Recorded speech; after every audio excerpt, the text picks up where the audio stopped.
I was recruited into the realm of witchcraft, into spiritualism, to learn to be the third high-ranked devil worshiper for 25 years. Because a lot of people watching hear this and don't really understand the magnitude of how real the spiritual realm is. Absolutely. I mean, the devil comes to kill, steal, and destroy. My job is to paralyze you in the spirit realm, because everything starts in the spirit realm.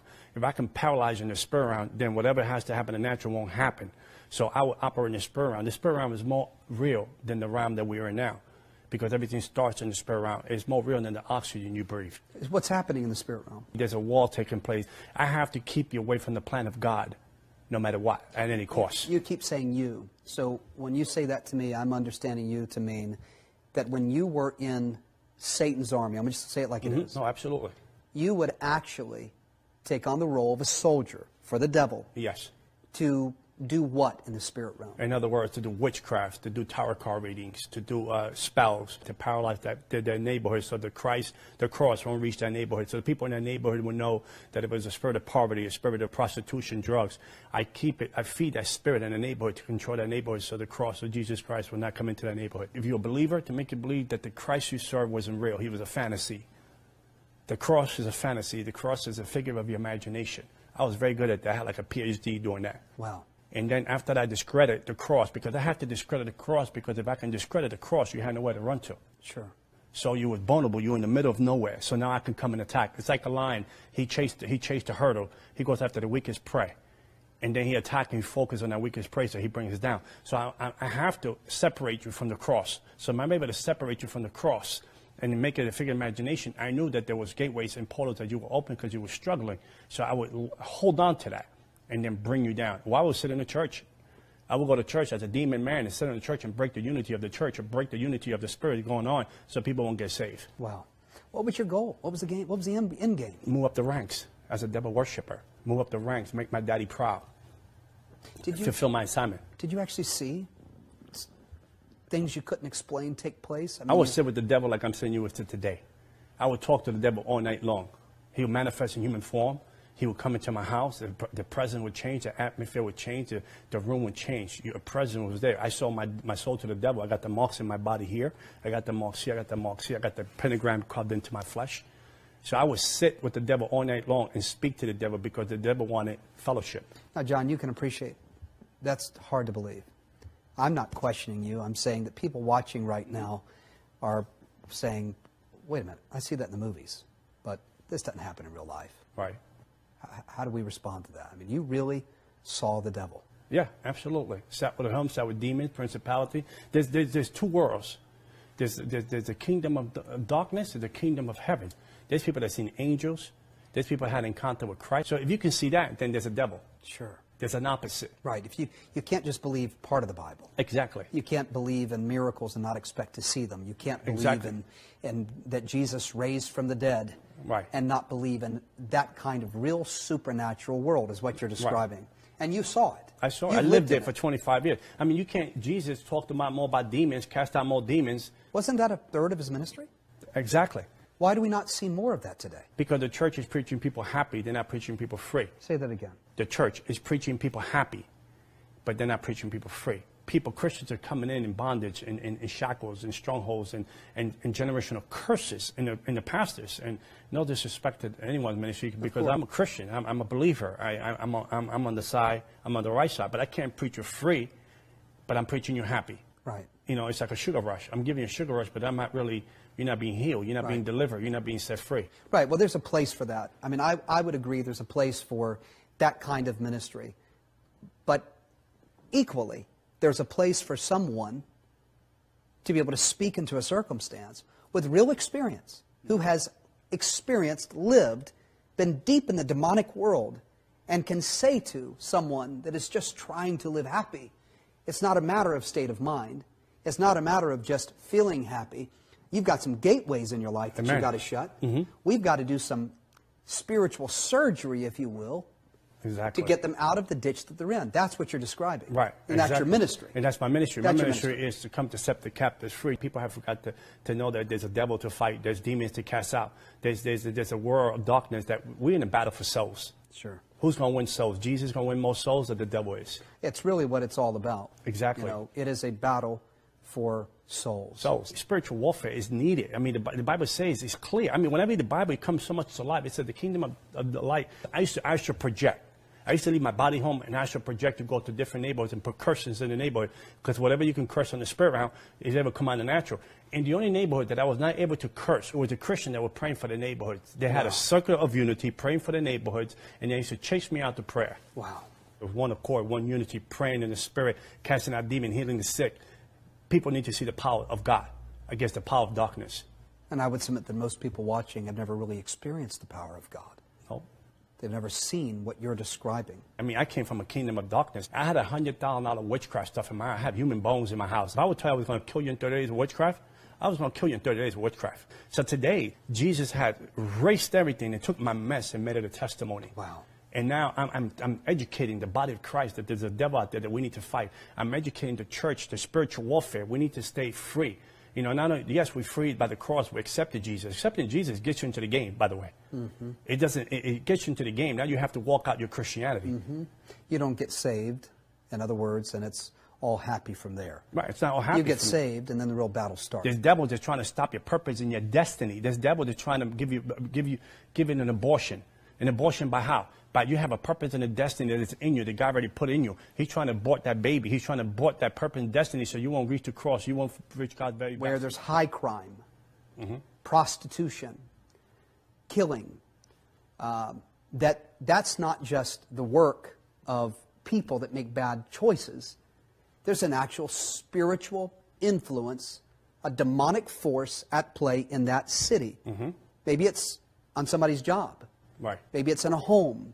I mean, the spirit realm is alive, and it's not just bad decisions that people make. It's not just choices that we make. Right. You're saying that sometimes what someone watching right now might be facing might in fact be a demonic attack on their life. That's one thing that boggles my mind. Right. Everybody's angry with God. Well, everybody wants to blame God. When Everybody wants to blame God for everything. Sure. But no one's blaming the devil these days.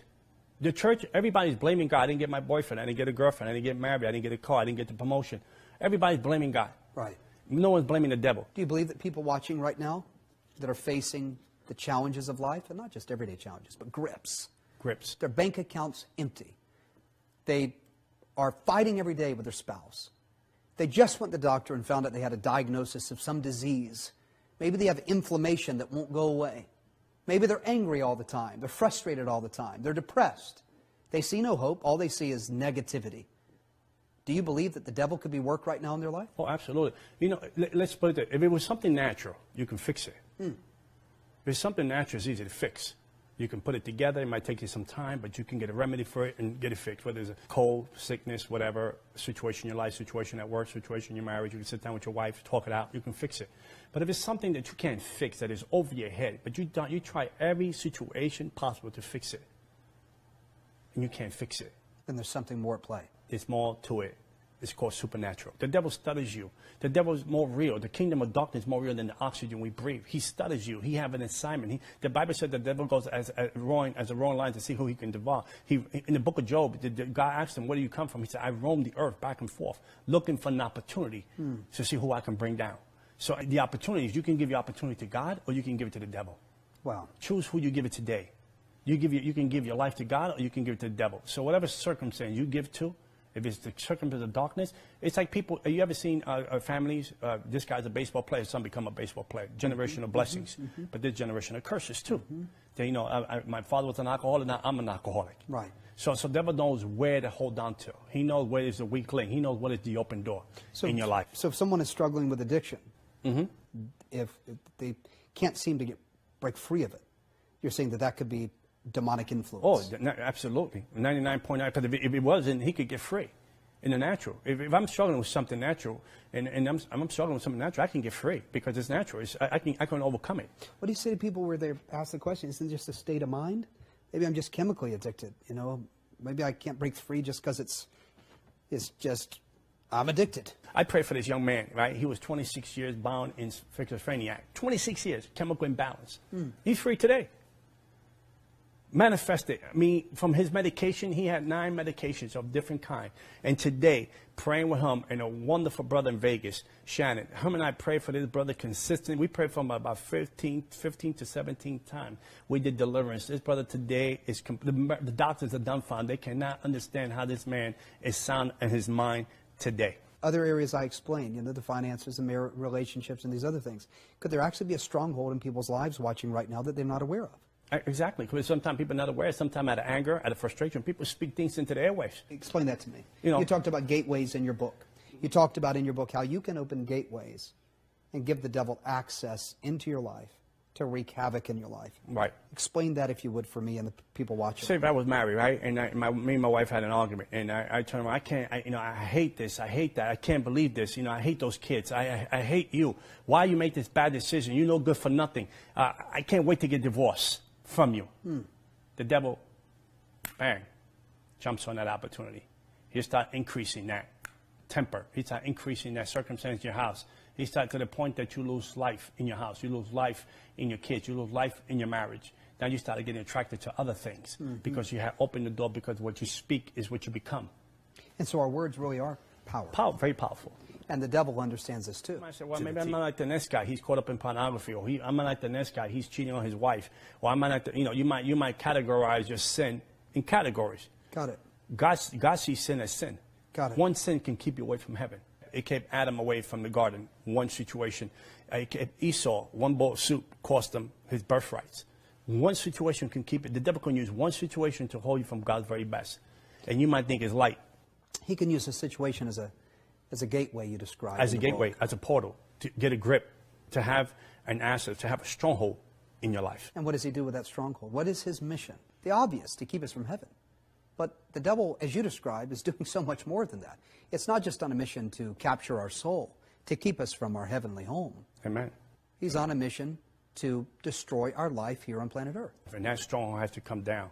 Doubt, unbelief, fear, oppression, depression. There's Christians right now taking so much medication. There's Christians today cutting themselves. Why is that? I mean, to me, it boggles my mind. We serve a mighty God. Not that we have to live a perfect life, because we're not going to live a perfect life, but even in my storms, I have peace. There's Christians that walk around, they don't have no peace. Identifies the issue.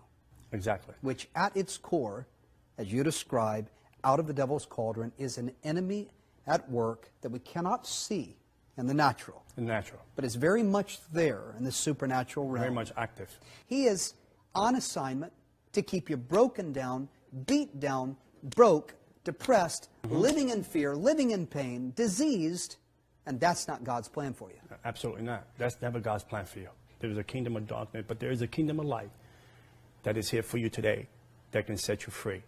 And once the Son sets you free indeed.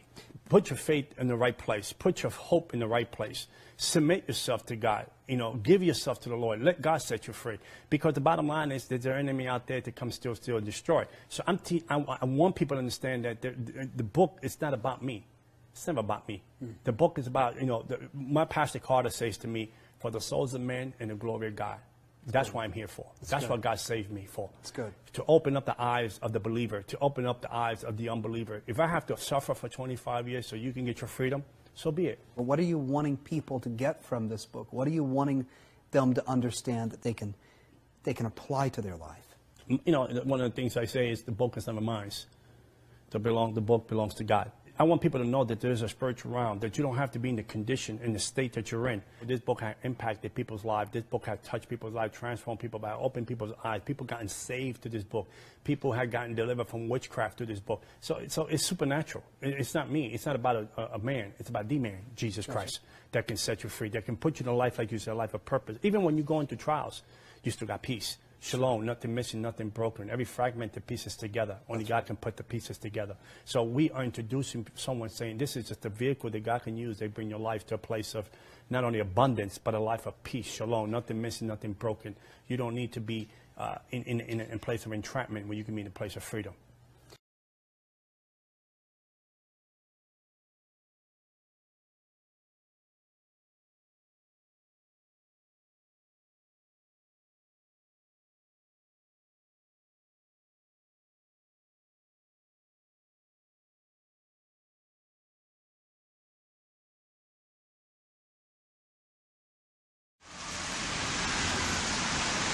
got the Virgin Mary and supposed to be God. But they're the idols.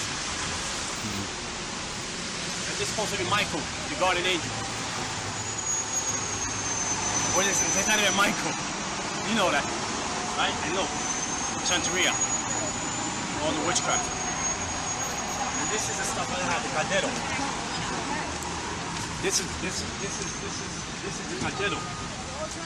And this is. Remember remember the tabernacle, right? When people met Jesus, they have to meet Jesus. This is the tabernacle of the devil. This is the tabernacle of the devil.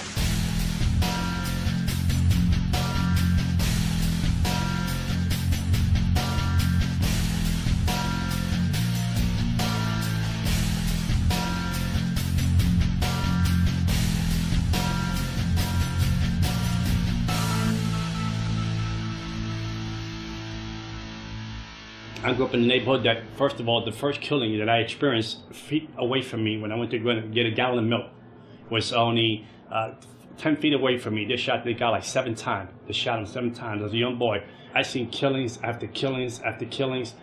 In order to survive in the streets of the South Bronx, you had to be a killer. You have to be a murderer. You had to be smart. You had to be slick. My father's side was all witches and warlocks. We lived on witchcraft. We had a contract direct with the devil himself. My father, I remember when I was younger, like 8, 9 years old, I would see him go into the room to worship the devil, and I could feel the presence of the devil come into that room. And my father would worship and speak in tongues and demonic tongues and worship and put flowers and put candles and put water. At 7 o'clock at night to 5 in the morning, I was already going to demonic church. I was going to witchcraft church. I was being trained to be a warlock. I was being trained with witches that were in the religion for 30 years, 40 years, 50 years. They was training me to learn how to speak to principalities, spirits in the ground, the devil himself. You couldn't speak to the devil right away. You had to earn your right to speak to the devil. And the first mass killing that they did in my neighborhood was in this house right here. The husband stabbed the lady 52 times and cut her ears off here. And then me and my brothers were hanging out with their daughter, and we came to the house to walk them back home because we're hanging out with the daughters right here. And the daughters found their mother cut up to pieces here in this house. I was in a schoolyard playing with some friends in the schoolyard, and the pastor came, and they had this band came in, and they started singing songs, and people started to gather in the schoolyard, and it was an amazing atmosphere, amazing joy in that schoolyard. And I came from a broken home. This pastor's up on stage, and he's talking about some Bible story and some Bible book, and he's talking about how God loves everybody and all this other stuff. And for the first time, I'm getting kind of captivated. Wow, maybe God does love me. Maybe God wants me. Maybe God wants my family. Maybe God wants to touch me and my family. Maybe he wants to change my family around. And I said, well, I can get some of that. I'm going to get some of that because He's coming my way. And this is and the first time ever I felt an incredible love that was undescribable. This pastor's coming off the stage and praying for people and touching people. So I said, now it's my turn. Now He's going to touch me. Now Jesus is going to accept me. Jesus is going to show me what love is about. And this pastor passed me by. Never touched me. Never laid his hands on me. He went down the line, and when he came up to me, he passed me by and touched the other person.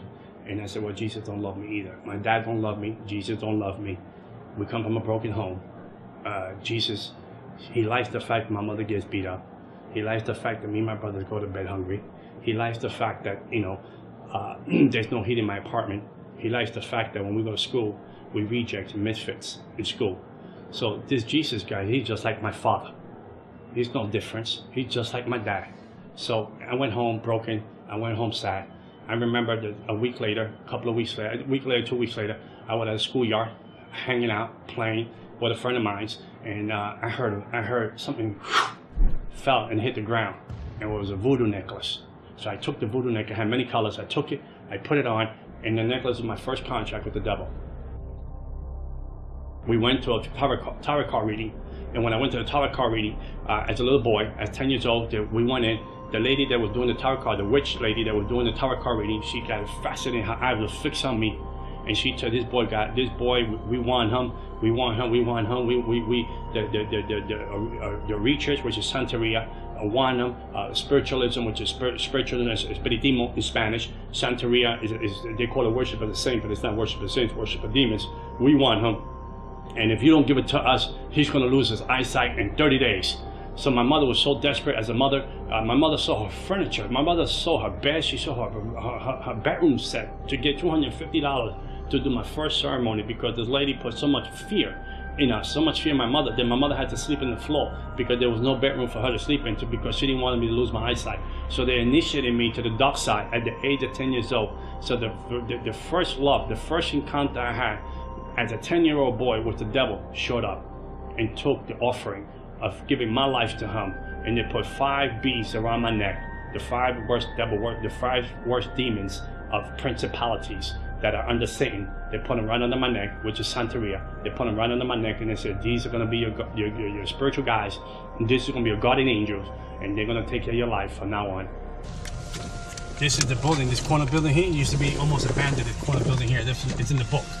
That I used to go up and down. Me and my brother used to go get the water and the pump. We got the pump right there. All the apartment was all empty. The apartments, all the apartments was abandoned over here. Only me, my family, and 2 other families lived here. And my whole childhood was stolen. My whole childhood was worshiping the devil, going to demon church. I would go to demon church from 7 in the evening to 5 in the morning, being trained by witches and warlocks, colors, principle, rights. Who owns this region? Who's in this region? Who's running this principality? What principality name is this? I had how to channel powers. At the age of 13 years old, I was astral projecting my body. I would leave my body home and go to regions and go into the spirit realm and curse dark side, curse neighborhoods, put spirit of prostitution, spirit of drugs into the neighborhood, homosexuality spirits here, demonic spirit here, spirit of murder, spirit of suicide. I know how to channel all those spirits into the neighborhood. At the age of 15, 16 years old, I was going into hospitals and putting death in ICU, death in one room, so this person couldn't die, because I wanted to be promoted with the devil to move up that ranks, to be the biggest devil worshiper in New York City. The devil became my daddy. He replaced my dad because I prayed and I said, you killed my dad. At the age of 33 years old, my dad got shot in a nightclub in the face for a woman that wasn't even his, when he had to go up and home. And the devil took him out. The devil said, I replaced the old to keep the new. And the devil became my daddy. There was a club here, and my father died there at 33 years old, and we lived over there. And then when I was 11-year-old boy, there was a store right here in the corner, and the guy got shot right there in the street right there, right next to the little corner here. The guy got killed there when I went to get the gallon of milk. And I moved up the ranks from devil worshipping. I moved up the ranks. I moved up with principalities and demons to the point that I was able to sit with the devil like I'm sitting with you today. And the devil would manifest himself in human form. Or the presence would come into the room, and I would speak to the devil all night long. And he would give me assignments. I would go to 5 clubs or 5 lounges a night to look for people to recruit to the dark side. I would tell people their fortune. I would tell people their lives. I would tell people things that they did, things that was going to happen to them, that then they had no clue who I was. They didn't know who I was. I just had the demonic powers. I had a taste for blood. I would kill animals and drink the blood every week. If I didn't have money if I didn't have time to buy an animal, I would cut myself and drink my own blood. The ring of the people that I was with that was in this demonic world, doctors, lawyers, principals, judges, police officers, they were all into witchcraft. There was all, even singers today that are very well known. I would move principalities from that region to control demons on the ground to operate the church, to cut down the church, to cut down the growth of the church, to cut down the opportunity for people to get saved. I would be drunk. I'd come out of a club and I would have demon possessed, drunk. I would stand in the middle of the street and say to God, come down. You want some of this? You want me to slap you in your face? You want me to spit you in your face? You come and mess with me. I got married on Halloween. I had a demonic wedding on Halloween. I got married on Halloween. All the demons and principalities from different regions around the world came to my wedding. No human beings came to my wedding. They were afraid to come to my wedding. So I had I sent out invitations. No one showed up. So there were no wedding gifts. But demons came to my wedding and baptized my wedding. So my wife was a witch. I was a witch. And then my daughter was born, and I was training her to be a witch too. I remember the first time that I was going to sacrifice my first human being. The devil was sitting in the passenger side of my car when I parked. He said, you love me? I said, of course I love you, Daddy. He said, there's a guy on the rooftop. He's going to try to take you and take your money or hurt you. You kill him if you love me. So when I went up there to the rooftop, I lived on the 12th floor. I remember that. And when I went up to the rooftop, I remember the part that he was hiding behind. He was hiding behind the stairway, and this guy was like 6'5", 250 pounds. I was half demon possessed. I felt the demon within me, and it wasn't even me anymore. So I was going to drag him into my apartment and stab him in the neck because I had a cardrone pot with weighed about 100 pounds plus, and I had like 9 machetes in it, and I had knives in it that I used to kill the roosters with. But when I went to grab this guy that I wanted to bring him to my apartment, he just went off my hands and just disappeared. He went down the story. I mean, this guy was like an Olympic athlete. He just whoosh, he just gone, disappeared. And I couldn't grab him and kill him, so I was very disappointed that I couldn't kill my first human being. People go to the city over, it's a demon right here.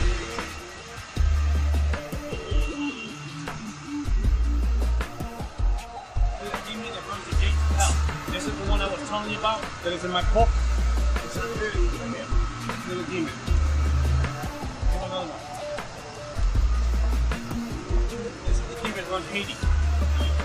Principality over Haiti. The one you saw over there, principality over Haiti. Now look at this. The people. The truth. Isn't that funny? The truth will set you free. I mean, ain't this a joke? They put it up there so people can think that they're part of this. What is this place? This is the Botanica. This is a place that everyone in the Bronx come here to buy the ingredients to do witchcraft and hurt people and kill people. This is the place. We can go inside. Come on, let's see if we can find something. If I tell you I was going to kill you in 30 days, you prepare your funeral. You was going to die in 30 days. I don't care who you were. I don't care who you knew. I don't care what you call yourself. If you were Catholic and you say you were Christian and you say you were a believer, I was going to kill you. Unless you had a real relationship with Jesus Christ. And the lady that lived downstairs, she came up and she told me, my husband is cheating. I want you to kill the woman that she's cheating with. Put a witchcraft spell on her and kill her. How much you charge me? I said, well, come back. I'm going to speak to the devil, my daddy, and I'll let you know. Come back in a couple of days. So the lady came back. The devil told me what to buy. He said, buy a coffin box, buy 21 black candles, buy an image of the lady, put her in the box, to do the witchcraft, to kill this lady. So we were going to do her for 21 days. She was going to die. After 21 days, we were going to do her funeral. So when the lady came to me, I said, I'm going to charge you $10,000. I told her to kill the lady. She said, sure. She said, I tell you what, I know you. You've been good to me. I go to your house parties. Give me $7,000. I'll give you 30% off. I said, I'll kill her. Give me 30%. I take 30% off the 10. Give me 7,000. So when the lady was going to leave my house, she said, by the way, she's a Christian. She said, the lady's a Christian. I said, I'll kill her for free.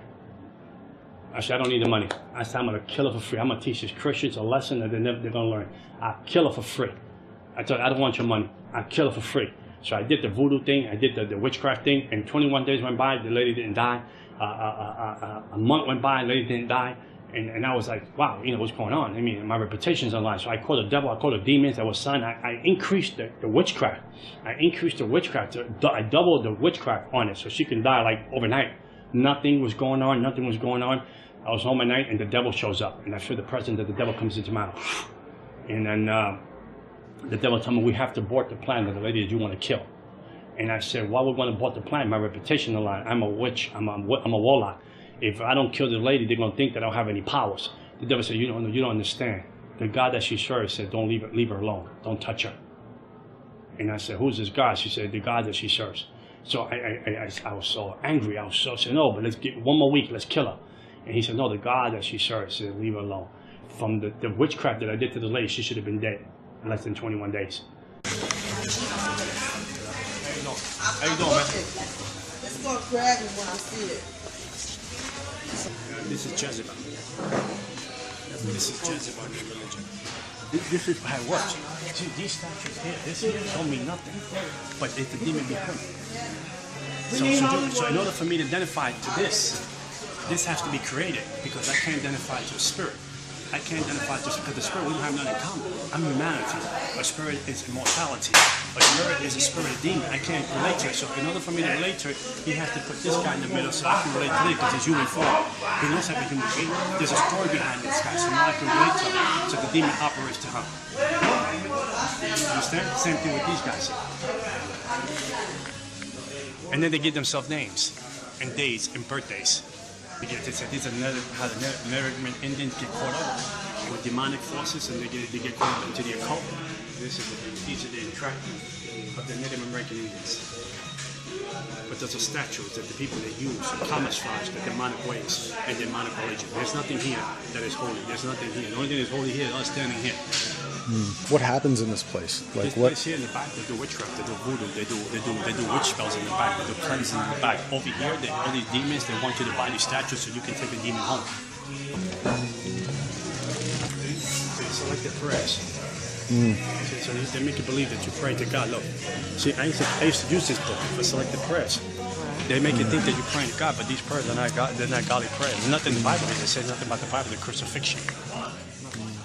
We had a book in New York, in America. I was the third person to get this book that has symbols of the book, of different demons, of different principalities, of different way of killing people through witchcraft. And this book was so, no one had a copy of this book. You couldn't have a copy of this book unless the devil signed off on it.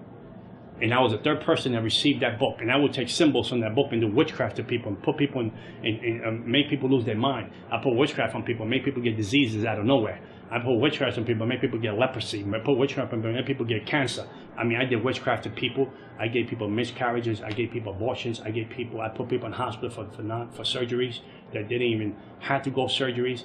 I did witchcraft so people can lose their minds. I put spirits of bipolar, schizophrenia. I put spirits of disease on people. I put suicide spirits on people. I'd be up all night long praying and talking to the devil.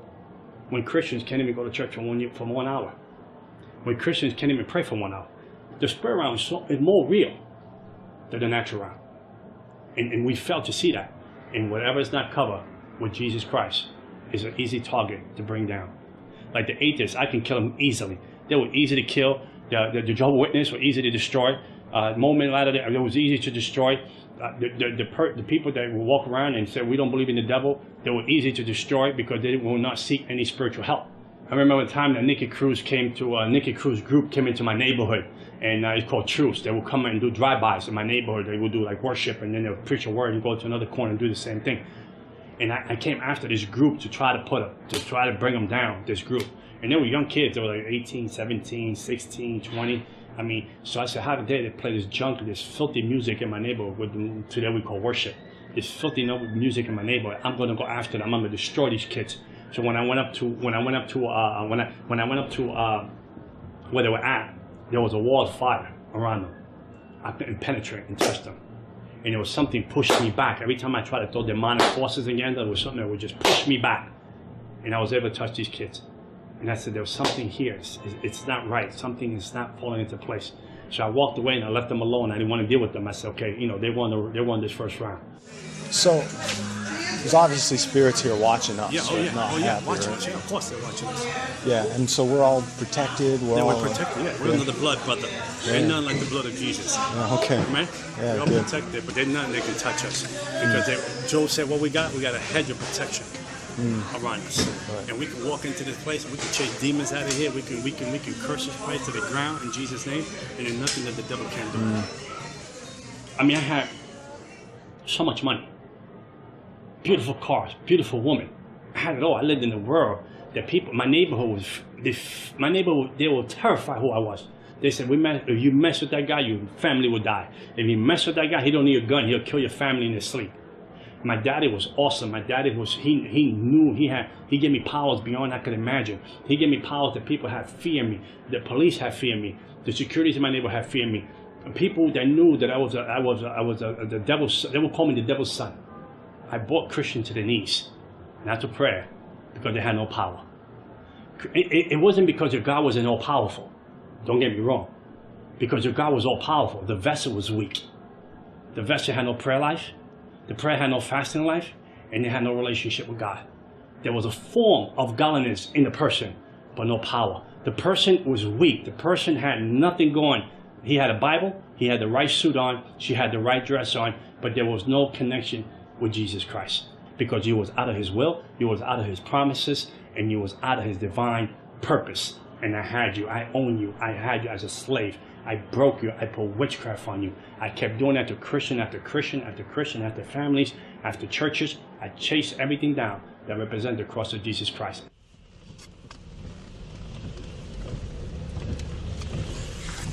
Very demonic place.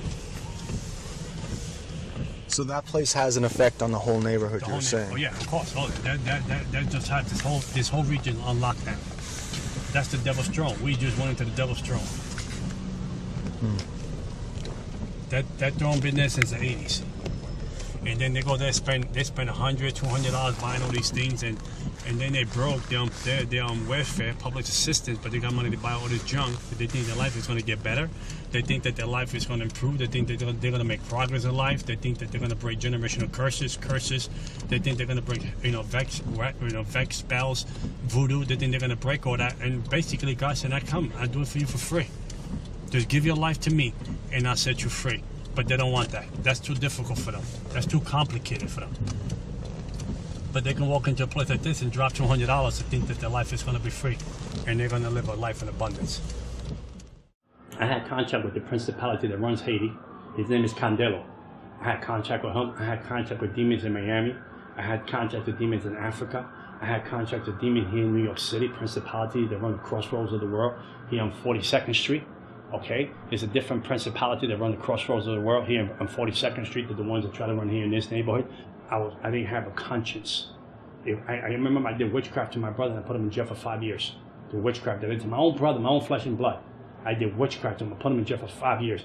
I did my other brother that was a warlock. He came into my house one time with an attitude, and the demon jumped on him, and he ran out the house.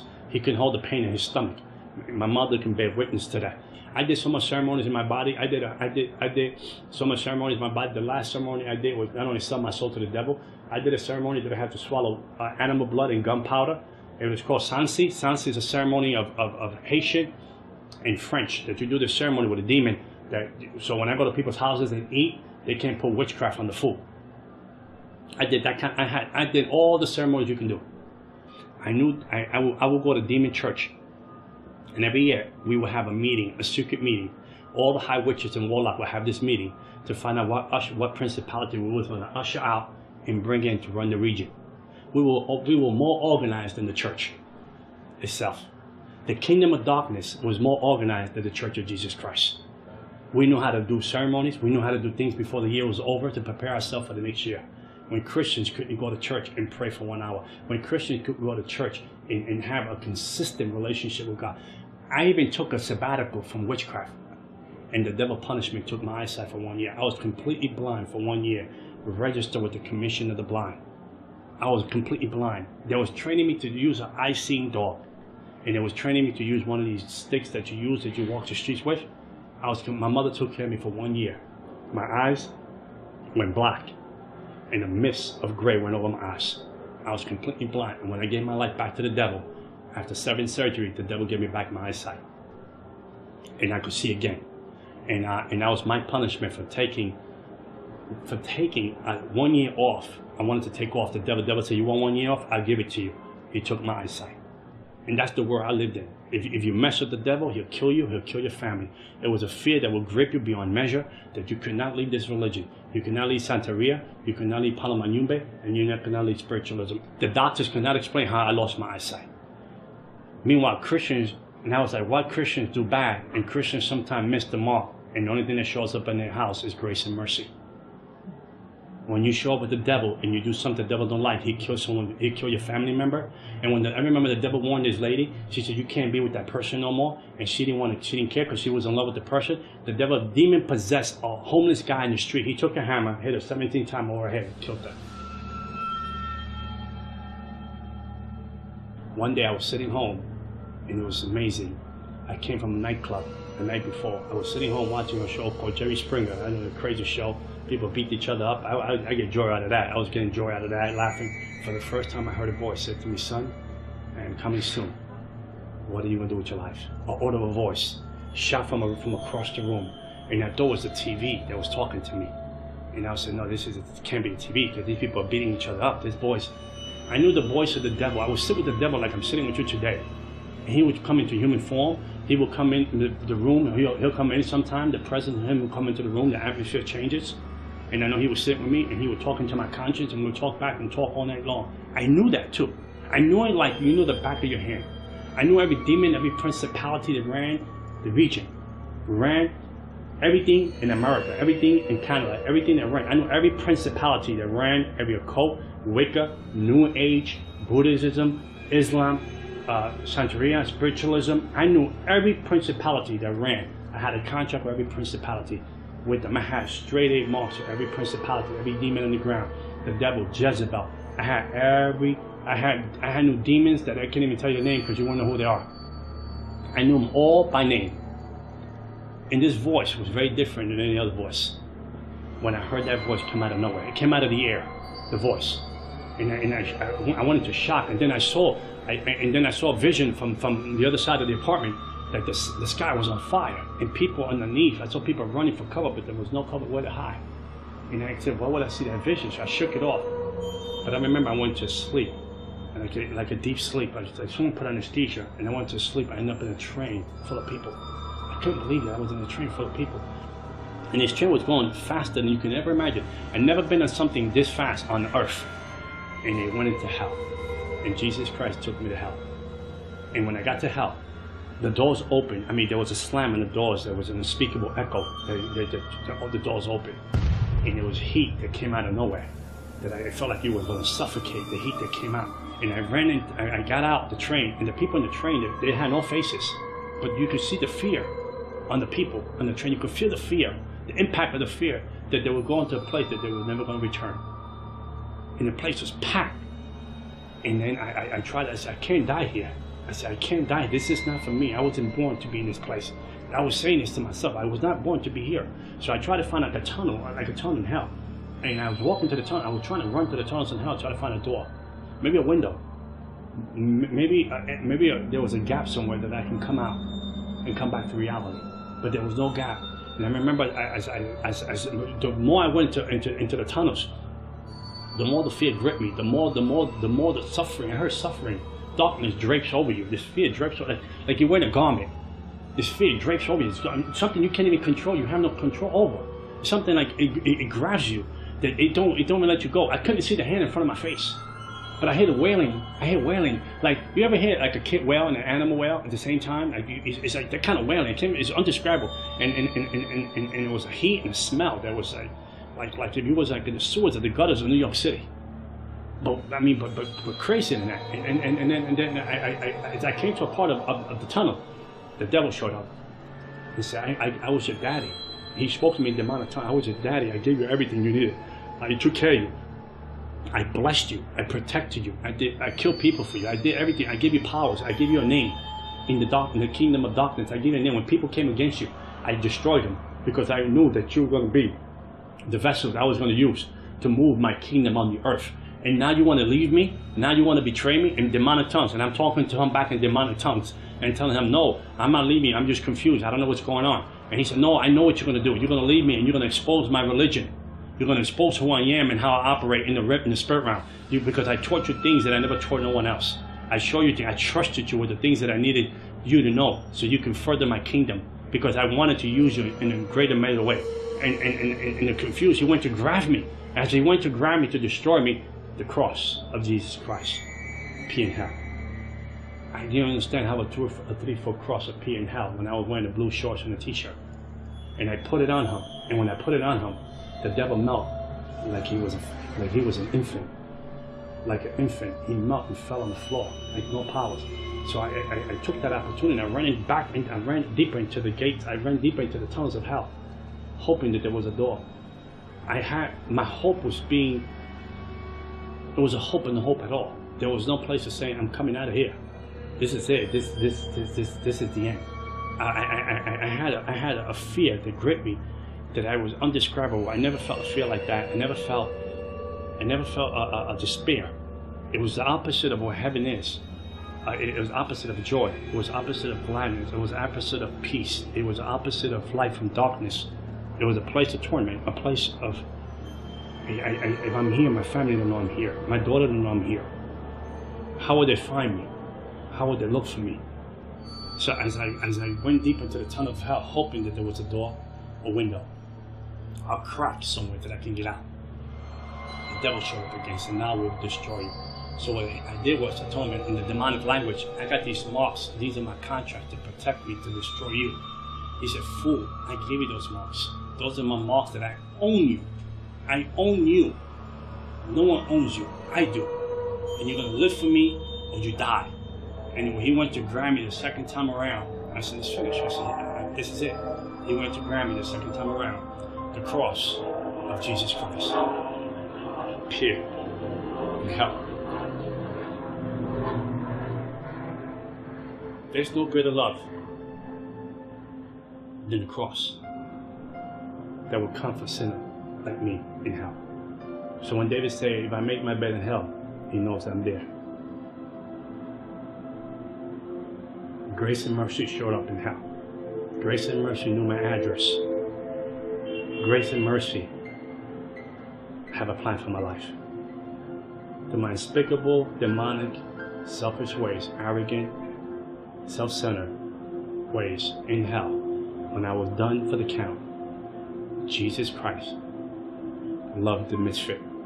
And he said, I have a plan for you. I loved you beyond you can ever imagine. And he showed up in hell. And when I woke up, then my spirit came back into my body. I woke up and I bent my knee to Jesus Christ. I had $100,000 witchcraft stuff in my house. I threw witchcraft away. I threw religion away. I threw everything that had to do with darkness away. The people from Haiti, the people from Cuba, the people from Miami and New York said we have to kill him because he knows too much. We have to destroy him. We have to kill him because he knows too much. He's not one of us anymore.